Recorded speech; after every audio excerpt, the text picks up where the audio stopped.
Alright, let's talk about something that's been on my mind lately. A movie that, in my opinion, deserved way more love than it got. I'm talking about Spies in Disguise, the 2019 animated spy comedy starring Tom Holland and Will Smith. Now, before you click away thinking, oh, just another animated flick, hear me out. This movie had all the ingredients to kickstart a massive franchise, but it ended up becoming a one-and-done project. And personally, I think that's a huge missed opportunity. Here's the thing. Spies in Disguise wasn't just a random animated movie. It was Blue Sky Studios' final project before Disney shut them down. And if you're not familiar with Blue Sky, they're the folks behind Ice Age and Rio, huge franchises that shaped a lot of our childhoods. So, when they paired Tom Holland, the rising star of the Marvel Universe, with Will Smith, a Hollywood legend, it felt like a recipe for success. But here's where it gets interesting. Despite decent reviews and a solid 76% on Rotten Tomatoes, the movie only grossed $171.6 million on a $100 million budget. Not a disaster, but definitely not enough to greenlight a sequel. What makes this really interesting is the chemistry between Holland and Smith. These two have this natural mentor-mentee dynamic, but the movie flips it on its head. Will Smith plays Lance Sterling, this suave, cocky spy, while Tom Holland is Walter Beckett, a socially awkward scientist. But when Sterling gets turned into a pigeon, yes, a pigeon, the power dynamic shifts and it's hilarious. Personally, I think this kind of role reversal is what makes the movie stand out. It's not just about the action or the jokes. It's about these two characters learning from each other in unexpected ways. Now, let's talk about why this movie didn't take off. One thing that immediately stands out is the timing. Spies in Disguise came out the same year Disney completed its acquisition of Fox, which owned Blue Sky Studios.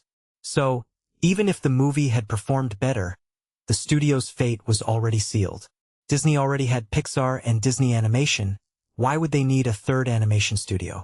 And then, of course, there's the pandemic, which Disney cited as a reason for shutting down Blue Sky. But if you take a step back and think about it, Spies in Disguise was caught in the crossfire of corporate decisions that had nothing to do with its quality.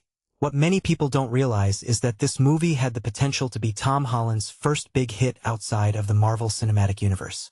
Holland struggled to find success in non-MCU projects, and this could have been his breakout moment. Instead, it became another missed opportunity. And for Will Smith, this was one of his last projects before, well, it's almost like this movie was a time capsule of what could have been for both actors. From my perspective, the real tragedy here isn't just the lack of a sequel.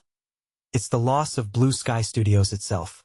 These were the people who brought us Ice Age, a franchise that quietly became a multi-billion-dollar juggernaut. And Spies in Disguise felt like the start of something new, something fresh. It had a great supporting cast, a heartwarming anti-violence message, and a story that could have easily expanded into multiple films.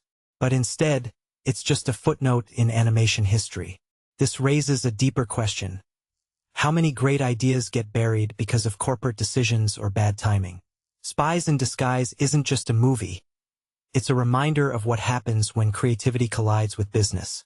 And personally, I think that's what makes it worth talking about. It's not just a fun animated flick. It's a story about potential, about what could have been. So here's my closing thought. If you haven't seen Spies in Disguise, give it a watch. It's a charming, underrated gem that deserves more love. And who knows, maybe one day, someone will revisit this idea and give it the franchise it always deserved. But until then, let's just appreciate it for what it is.